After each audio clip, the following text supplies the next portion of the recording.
Hey everyone, this is Mike from Dangerous Music. Today we're going to take a look at some of the ways that you can hook up a dangerous source with a 2-bus LT and your interface. So first let's take a look at what cables you'll need to do this. My interface happens to have all DB25 connectors, so I know I'm going to need some DB25 snakes, but you might need something different. So the first thing you're going to want to hook up is the analog inputs to the 2-bus. Now, since I have DB25 outputs on my interface, I'll just need two male DB25 to male DB25 snakes. If your interface has XLR outputs or TRS outputs, you'll need XLR to DB25 or TRS to DB25 snakes. You get the idea. The next connection you'll want to make is from the output of the 2-bus to the line inputs of the interface. I'll need a female XLR to DB25 snake. You might need something different. The next connection you'll make is from the output of the 2-bus to the input of the source. For that, you'll just need two regular XLR cables. Additionally, you'll need two XLR cables to hook up your speakers to the source.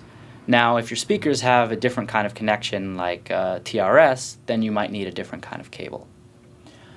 Lastly, you'll need some kind of digital connection to monitor your mix in its final stage after it's gone back into the DAW. In my case, I'm going to use an AES connection because my interface has AES outputs. You can also use SPDIF, or you can use the USB input into the source, but we'll talk a little bit more later about how to make that decision. Let's hook everything up. The first thing we'll hook up is the analog line outputs from the interface into the analog line inputs of the 2-bus.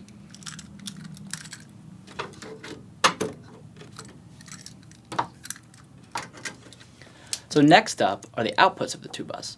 There's two sets of outputs and they're both totally identical to each other. They just serve different purposes. There's the main out and the monitor out. The main out is going to be used to take our stereo summed mix and bring it back into the DAW via the analog line inputs of the interface. So let's plug that in.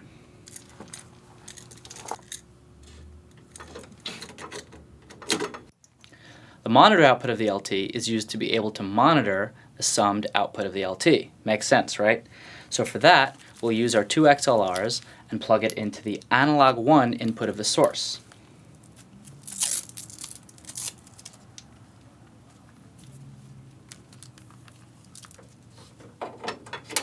The last thing you'll need to plug in is a digital connection. The reason why we want to do this is because we've got our 16 channels being summed in the 2-bus. We have that stereo summed mix going back into the DAW via the analog line inputs of the interface. And now we need a way to monitor that stereo summed mix back from the DAW. That's where the digital connection comes in. The source happens to have two stereo D to A converters on board. One of them has a USB input and one of them has an AES or SPDIF input, whichever works for you.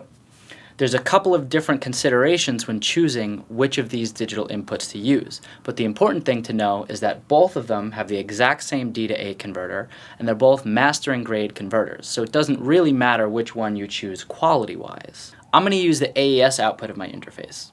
There's two reasons for that. One, it has one, so that's easy, and two, this interface runs through a PCIe card. PCIe devices do not allow you to aggregate an additional interface into your DAW. In other words, I won't be able to get my DAW to recognize the USB, so I have to use the AES output.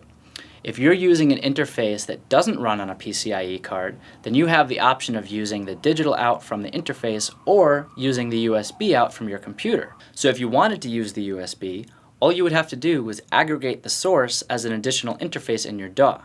If you want to know how to do that, we'll put a link down in the video description to a document that explains how to do that. So, whether or not you're using the USB for mixing, it's still a good idea to have this USB connected, because what it allows you to do is listen to your music library from your computer through the same DA converter that you're using to listen to your mix. That allows you to reference your mix to another track through the same DA converter and at the same reference level. That's a true A/B comparison. So if you're going to use your AES output, use a 110 ohm digital audio cable. If you're going to use a SPDIF output, use a 75 ohm digital audio cable. And if you're going to use a USB, simply use a USB cable like the one that came with the source. Either way, make your decision and plug it in. Now that everything's plugged in, let's take a look at the front of the source. Pressing the analog 1 button will allow you to hear the monitor output of the 2-bus LT.